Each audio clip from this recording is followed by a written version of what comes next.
Hello, everyone. I am happy to be back with another solo show. And as we start to look out past the end of this month and heading back to work, and I'm sure for many of you, you might have kids going back to school as well, I wanted to provide some thoughts on how to step into this new normal, especially when it comes to heading back to the office. To that end, I wrote an article on Thrive Global titled, Navigating Heading Back to the Office, Don't Leave Your Work Reentry Up to Chance. And in that article, I offer tips to help you rewrite your reentry on your terms and help you ask for what you need and want. So I thought I'd share my thoughts from the article with you here today. And if you prefer to read versus listen, I'll put the link, of course, in the show notes, and you can get the content that way. Now, a consideration for you if you usually listen to these episodes driving or walking, as I often do with podcasts, this might actually be an episode that you want to listen to as part of a quiet mini strategy session for yourself, if you will. You might want to listen and go through the prompts, pausing to capture your notes as you go along. Or if you prefer, just listen in and take what you want from the episode and apply my suggestions to how it best serves you. Whatever works best for you. So to set the context here, as pandemic restrictions ease, we all know that companies are figuring out and putting in place plans to get employees back to the office full-time or following a hybrid model, which might be more the norm these days. And perhaps some of you are likely already experiencing this or are in roles where you are leading organizations and teams through this transition. People-centered companies are wisely seeking employee input to help them shape their policies, as we heard from Mala Singh, the Chief People Officer of Electronic Arts in episode number 15 of the podcast. But have you paused to figure out what you need and want? That's an important question. So if your leaders or boss ask you what you want and what would support you, are you ready to answer? Or if you're a leader, have you paused to think about what you would want so you can help shape things for the better and or create some empathy for what your employees might need as well? Or if you work for a company that isn't proactively seeking input, will you be ready to confidently ask for what you need to re-enter the work world and shape your new normal? Or finally, but perhaps not exhaustively, perhaps you've already started the transition and you're realizing you need to reshape how you move forward from here. So I think one of the learnings from the pandemic is that workers really need to take back some power and confidently set boundaries so they aren't slaves to work 24/7. Because really, being always on or always available isn't a sign of commitment, I've learned. It's a sign that frustration and burnout will show up in one's future. I've experienced this, so no, I know that it's true. And being constantly busy isn't a sign of accomplishment or worthiness. It's a sign that your resiliency stores are being depleted and will run out at some point. You just might not be realizing it yet. And as many experts on burnout talk about, burnout kind of sneaks up on us. We hide it for a long time before we shut down. And it's usually our bodies that shut down and say, no more. So don't get me wrong, this isn't easy, especially for us as ambitious folks or those of us who are hard workers. And I just want to say here, since I'm one of these people, just because I am does not mean I don't want to have a life in more harmony or that I don't want to avoid burnout. This really is a constant practice to learn to live with sustainable ambition. So while this episode isn't about burnout, I'm suggesting that we not leave our work reentry up to chance and instead get attuned to what we want and need to reenter on our terms. So I'm suggesting we take or consider 5 actions. So the first is to start with visioning. So before you can ask for anything, you have to have a sense of what you actually need and want. And to get clear on that, it's helpful to pause for a moment and reflect. It doesn't have to take an inordinate amount of time, but do set aside some time to consider what you need to help your life function well and in more harmony, for you to be fulfilled and for you to show up as your best self in all aspects of your life.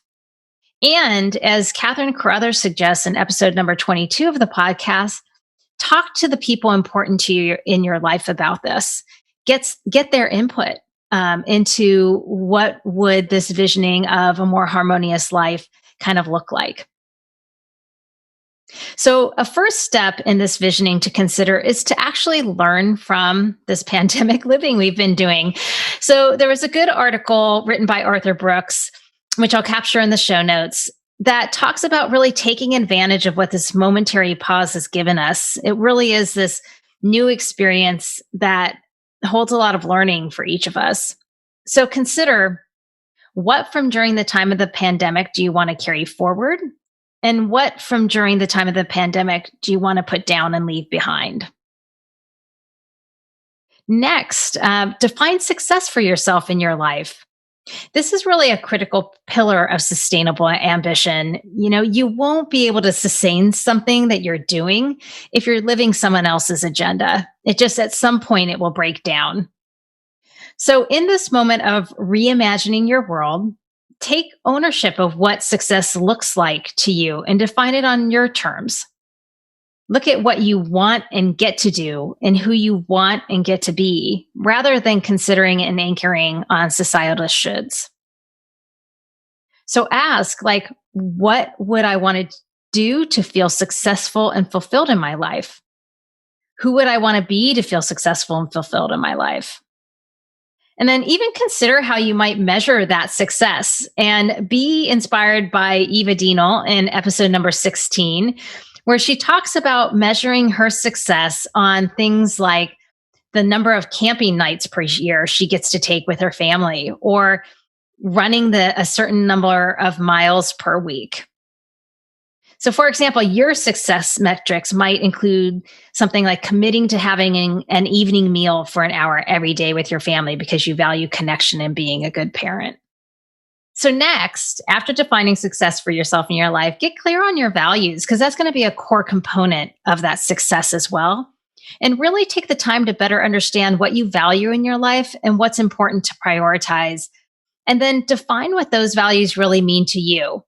So if you value creativity, learning, or family, for example, what do those specifically mean to you? So creativity might mean that you want to be able to have time to master your musical talents as a hobby. Or learning might mean that you always want to be immersed in a challenging work project. Family may mean maintaining a deep connection with your parents and siblings. These values show up and look different for each of us, so it's really helpful to define them for yourself so you know how you want to integrate them into your life. So with that understanding of what you consider success and your values, come back to the visioning of your life. What does it look like to live according to your definition of success and your values? Where are you putting your attention and your energy? What's present in your life? And what role does work play? Where does it fit into your priority list? And come back to also, again, where we started, which is what from pandemic living do you want to keep or shed? Now, one way to think about summarizing what you came up with is to consider visualizing, per se, like the vision of your life over a course and different periods of time. So what's present in this vision across a week, month, quarter, or year? What are the core elements that are there that deliver on this success, deliver on these values? Where are you putting your time and attention? And what should you put on the calendar first based on this?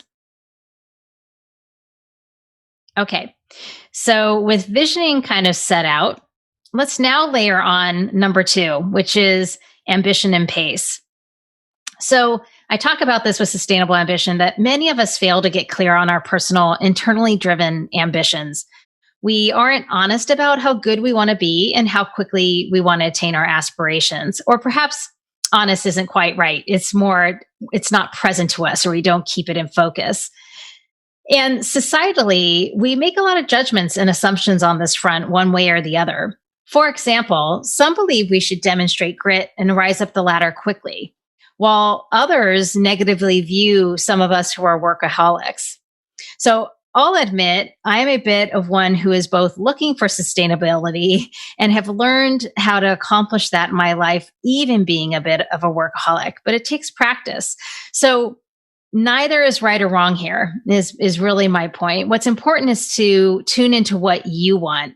And that's why I talk about right aspiration. As I've shared before in other episodes, this idea of right isn't meant to represent right or wrong. It's meant to be kind of the Goldilocks kind of right, not too hot, not too cold, just right. And importantly, most importantly, for you. So get clear on your current ambitions. Think about what are your goals for the next 12 to 18 months? Where do you want to be and what do you want to have achieved? And what do you want to take on now as a focus versus set aside for another season, if you will?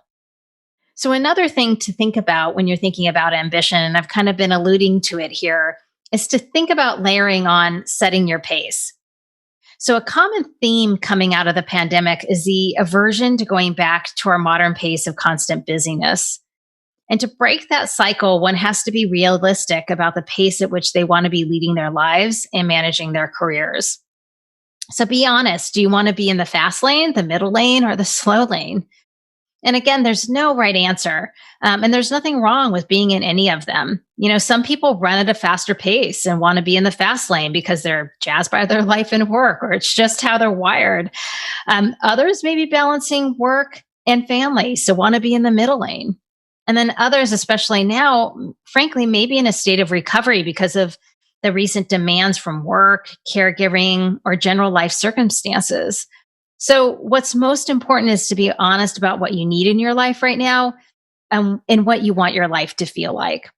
So what kind of pace are you willing to embrace at this point in your life? So with that, now relook at the vision of your life from step number 1. And with your ambitions and awareness of pace in mind, plan and shape your time accordingly and recognize that you're likely going to have to make some choices. So what will you cut from your list? What will you reprioritize?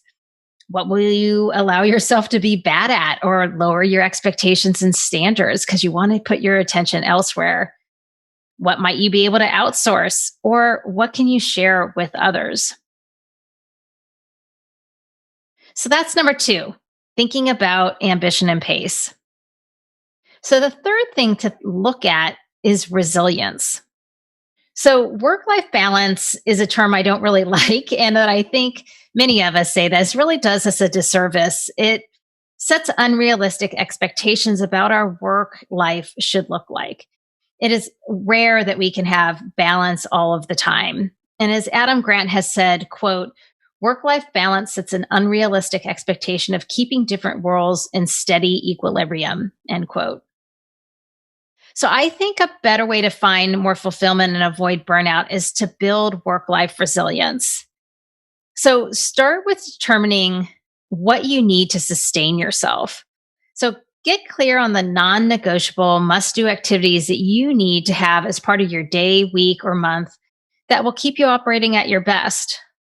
So for example, I must exercise in the morning, or I must meditate for 15 minutes to reset myself in the middle of the day. Or I need to write for 30 minutes in the evening to reflect and process the day. Or I need to get out into nature for an extended period of time each week. Or I need to time with my closest friends each month. Or I need to attend at least one of my children's activities each month. Whatever it is, get clear on how you will fit those in and have backup plans. Leslie Ford talks about this in episode 19 of the podcast. And ideally, again, put those sustaining activities on your calendar first and work to create habits that can really bring those into your life without a struggle. And don't forget to add to your list of activities those things that include play, pleasure, and pauses, as these types of activities are really needed to build up our resilience stores. So with that lens of building resilience, relook at your vision of your life. Are there activities you now need to add? Anything you're going to cut and reprioritize to make space for these sustaining resilience building activities that are such a priority? So with that, let's move on to step number 4, which is about work and home craft. And with the above steps completed and your vision of life in hand, I think it's helpful to kind of think about this idea of work and home craft. I'm taking this term and kind of building on it to build a broader view than this idea of job crafting. Job crafting is about aligning one's job to what best works for the individual to get more satisfaction out of work. So I'm calling work and home crafting this idea of crafting your work and home structures to better align with your holistic life to get more satisfaction out of work and life. So, like, what would you need to negotiate with your work and at home to support your visioning, your ambition and pace, and allow time for you to build your resilience? Or another way to think about this would be to think about what would it look like for you to accommodate more of your life? In episode 16, Christine Bader shared how modern work structures often don't leave enough room to accommodate other aspects of our lives. And it's really true. Many of us essentially feel like we're slaves to our work with little time left for the personal. So what would it look like to renegotiate your work structure to accommodate more of your life you've been envisioning? Or another thing to think about here is to think about how you can create more ease. Many of us think we need to slug through our work and home lives. There's nothing wrong with working hard, but does it always have to be hard? So what if we were to challenge ourselves to bring in more ease and ask yourself, what could my work and home structures look like to bring more ease to my life? Then what do I need to ask for to create that ease at the office and at home? So number 4, again, work and home crafts. So now that you have this vision, like, how do you need to reshape things to actually support what you're starting to envision? And then finally, step number 5 is really me encouraging you to not forget the learning loop. Our lives aren't static, nor do we always know what will work for us. So that will certainly be the case as we re-enter the world and renegotiate our lives at work and at home during this time. So I think it's really important to add a learning loop to this process so you can learn, grow, and evolve around what works for you over time. So from the prompts above, you'll have knowledge of what's important to have in your life, what you'll be prioritizing now, perhaps the activities that will sustain you and build your resilience stores, and how your work and home structures can support this new vision. Now get clear on what you want to prototype first. So one thing is, I get it. Oftentimes when I'm doing these podcasts or my writing, I throw a lot at you to consider. So now, what if you were to simplify it down and just think about what are a few big or small changes you're willing to take on and or ask for and incorporate into your work life? And consider just 2 to 3. And if you're going to talk to your boss, know that talking to them about testing a prototype plan or a pilot will likely get better traction than making outright demands. So this idea of a learning loop is really important. So put yourself in a position really to try and refine in partnership with them. And then once you start to put your ideas into action, really proactively establish a check-in point for yourself and with your boss. Pick a time now, 1 quarter out, and put an hour block on your calendar at least to evaluate where do you stand with your practices and your alignment to your vision. How are you feeling about the use of your time and your pace? Are these new work or home structures supporting more work-life fulfillment? What's working? What's not working? What do you want to keep doing, stop doing? Or what do you want to try next? And then from here, what do you need to renegotiate, say, at work, at home, or with other people in your life? So with that, my hope is you can start to think about what will it look like to rewrite my reentry on my terms and start to take some control of this. And to summarize, I'm suggesting you start with visioning, consider your ambition and pace, don't forget the activities that will build your resilience, practice work and home craft, and then create your learning loop. Now, some of the things that you might want to do to better align with your life vision or to your work and home craft may be things that you can do on your own. They may be things you need to negotiate with your partner or family, or maybe things you need to negotiate with your boss or employer. And when it comes to companies, let's just be honest, they can't accommodate the individual needs of every single person, or just know that they need to find policies and approaches that are going to work so we can all work together productively to deliver on the organization's purpose and goals. So be realistic in your ask, but also push too. I don't say this to discourage you. I just have empathy for the other side and recognize what senior leaders likely need to be balancing. But that shouldn't stop you from asking to shape work to better work for you and others. And, this adage of simply, you don't get what you don't ask for is true. We need to speak up for work-life fulfillment and better harmony for ourselves. So it's better to me to believe we have choice in the matter and use our voices to ask for what we need. Plus, many that I've spoken to on the podcast, like Leslie Ford again in episode number 19, and Liz Kaler and Claire Davenport in episode number 23, say that modeling behaviors oneself is really important and improves the workplace for others. So with that, I really encourage us to carpe diem, really seize the day, to shape them in a way that will allow you to be more fulfilled and show up as your best self as we step back out into the world. So I'll leave it there. Thanks so much for listening, everyone. If you happen to have a listener question you'd like me to address or want to send on some feedback, please shoot me an email at podcast@sustainableambition.com. And if you're enjoying the podcast, I'd be very appreciative if you'd rate, review, and share it with others. Thank you so much. So here's to rewriting your reentry on your terms, and be well all. Find more inspiring interviews and get show notes for this episode at sustainableambition.com/podcast. Make sure you don't miss an episode or my insider tips, guides, and tools by signing up for Sustainable Ambition Forum, my twice-monthly newsletter. Sign up at sustainableambition.com/subscribe. Thanks again for joining me. Speak with you next time.